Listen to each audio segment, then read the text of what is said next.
અને લોટાની હાંગમાં ભાલો જડેલો હતો એ આમ ફેરવો અને ચેતકની લગામ જે મોઢામાંથી હાથમાં લીધી અને વિચાર કર્યો કે હવે ન રહેવા દઉં. ન રહેવા દઉં કર્યું ત્યાં જાવું તું સલીમની માથે. બહલોલ ખાન બોલ્યો આ બાજુથી, કાઢ દો આતે હોય કાફિલ હિન્દુ કુત્તા કો.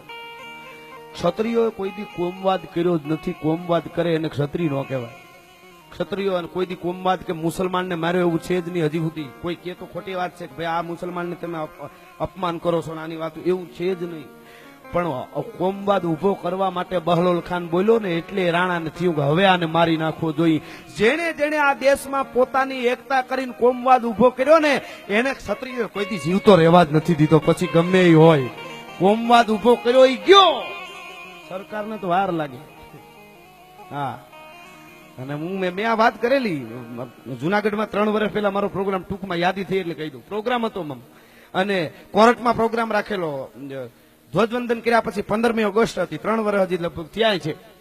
અને શ્રીવાસ્તવ બેન કરીને જજ હતા ત્યાં કોર્ટના. એમણે પ્રોગ્રામ રાખ્યો. બધા વકીલો પોલીસ સ્ટાફ આમ જનતા પણ હતી. દિવસનો પ્રોગ્રામ ધ્વજવંદન પછી પ્રોગ્રામ રાખ્યો. એ વાત કરતા એ મારો પ્રોગ્રામ મહારાણા પ્રતાપને હલ્દીના મેદાનમાં ઉતાર્યો. અને ગમન ચાણ જયારે યુદ્ધ જામ્યું હડ ફરડાય જીક માથી અચૂક કટદાત શીશ ઘટ ટૂક ટૂક ફટદાત કંઈક ફરા ફાર હટદાત કંઈક કાયર હજાર કૂદંત શીશ પડતે કબંત અને ધર ધરત ખેત મતવાય કે ગમસાણ યુદ્ધ જામ્યું. હાથી વગરની હુંટ્યું વગરના હાથી, ધડ વગરના માથા વગરના ધડના લોહીના ફુવારા ઉડવા માંડ્યા. બેન થી નો રહેવાનું. બેને અમારા પીડી ગઢવી સાહેબ ના વકીલ છે, એની હાજરી હતી એટલે હું તમને સાબિતી સાથે કહું. એમને કીધું એકચ્યુઅલી ગઢવીને કયો આ રાણાની આવી વાત ન કરાય. એકચ્યુઅલી વાતાવરણ એવું થઈ ગયું છે, હથિયાર ઉપડી જાય ને કોમવાદ થાય તો મારે શું કરવું? આ બંધ કરે આ વાત. આ હકીકત કહું છું, કોઈ જોક્સ નથી આ. હા, એને કીધું કે આમાં તો કોમવાદ થઈ જાય એવું વાતાવરણ થઈ ગયું. અને મને કહેવામાં આવ્યું. પછી મેં જે ત્યાં કીધું યાદ અહીં કહું. હું તો કાયમ કહું છું, અહીંયા તો કહું ને, અહીંયા તો મામા ડાયરો છે.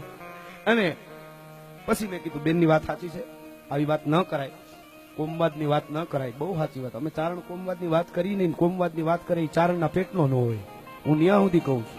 આ ચોખવટ એટલે કરું છું પાછી. અમે કોમવાદની વાત ન કરવી જોઈએ. બેનની વાત સાચી મેં કીધી. પણ હટાણે મારો રાણો હલ્દીના મેદાનમાં મેં કીધું વચ્ચે છે, ચારે બાજુથી દુશ્મનોએ ઘેર્યો છે. બહલોલ ખાન માથે હથિયાર ઉંબાવીને બરાબર ઉભો છે. હવે મેં કીધું મારા રાણાની પાસે બહલોલ ખાનને ન મરાવું તો બહલોલ ખાન મારા રાણાને લગાડી દે અને હું ચારણ તરીકે સહન ન કરી શકું એટલે એને માર્યા પછી મારી વાત પૂરી કરીશ.